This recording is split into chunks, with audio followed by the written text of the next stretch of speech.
Assalamualaikum warahmatullahi wabarakatuh. Perkenalkan, nama saya Akila Mumaina dengan NIM 2315050097. Di sini saya akan membuat tugas video 5 menit dari kelompok 6 tentang pendidikan pada Quran Surah An-Nahl ayat 125 sampai 128. Mungkin kita akan membaca ayatnya dulu. Bismillahirrahmanirrahim. Ud'u ila sabili rabbika bil hikmati wal mau'izatil hasanati wajadilhum billati hiya ahsan. Inna rabbaka huwa a'lamu biman dhalla an sabilihi wa huwa a'lamu bil muhtadin. Wa in aqabtum fa'aqibu bimithli ma 'uqibtum bih wa la in sabartum lahuwa khairul lis-sabirin. Wasbir wa ma sabruka illa billah wa la tahzan 'alaihim wa la taku fi daykin mimma yamkurun. Innallaha ma'al ladzina taqaw wal ladzina hum muhsinun. Shadaqallahul azim. Yang artinya, serulah manusia kepada jalan Tuhanmu dengan hikmah dan pengajaran yang baik, dan berdebatlah dengan mereka dengan cara yang baik. Sesungguhnya Tuhanmu, dialah yang lebih mengetahui siapa yang sesat dari jalannya, dan dialah yang lebih mengetahui siapa yang mendapat petunjuk.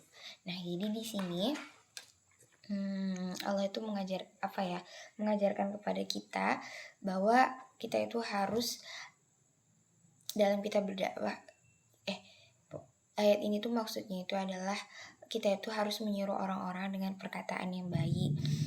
Ada di sini kemarin pelajarannya itu adanya 3 komunikasi. Yang pertama hikmah, kemudian mau'izah, kemudian jidal.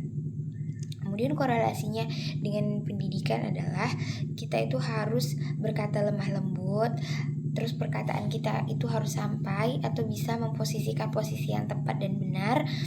Lalu kita itu harus mencontohkan perbuatan kita yang baik. Jadi sebelum kita berkata yang baik, kita itu harus mencontohkan kita sudah berkata yang baik, tentu kita harus mencontohkan dengan perbuatan yang baik pula. Jadi sesuatu yang disampaikan dari hati pasti itu akan sampai ke hati juga. Jadi dalam berdakwah, dalam mengajar, dalam menyeru kebaikan, tentu kita harus tidak langsung menjudge, tidak langsung tapi kita harus berkata yang baik, berkata yang benar, berkata yang sopan. Kalau kita sama yang lebih tua, tidak sok mengajari atau apa. Lalu kita pun harus dengan mencontohkan perbuatan yang baik. Jangan hanya omongan doang tapi perbuatannya tidak ada. Kemudian masuk ke 126. Dan jika kamu membalas, maka balaslah dengan balasan yang sama dengan siksaan yang ditimpakan kepadamu. Tetapi jika kamu bersabar, sesungguhnya itulah yang lebih baik bagi orang-orang yang sabar. Jadi di sini ketika kita mendapat perlakuan sesuatu yang itu zalim misalnya kepada kita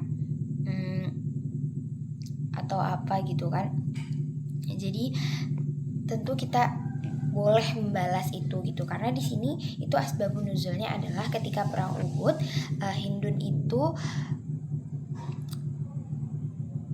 membunuh dan memakan sesuatu yang pokoknya dia sangat kejilah membunuh pamannya Rasulullah, dan boleh itu dibalas sesuai dengan apa yang dilakukan oleh Hindun tadi. Tetapi Allah bilang di sini lebih baik sabar. Jadi Allah mengajarkan untuk kita itu sabar ketika kita mendapat perlakuan yang tidak pantas dari seseorang gitu.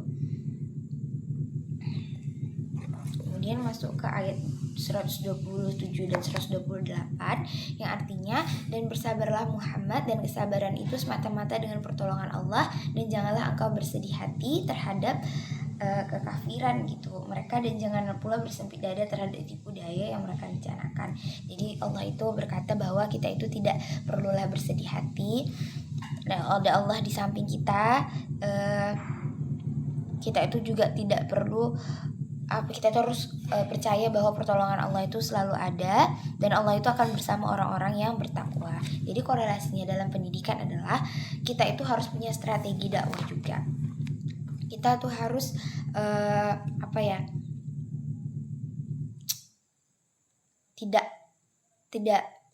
tidak termakan oleh tipu daya orang-orang tadi. Jadi kita tuh harus punya siasat, punya strategi dalam kita berdakwah gitu.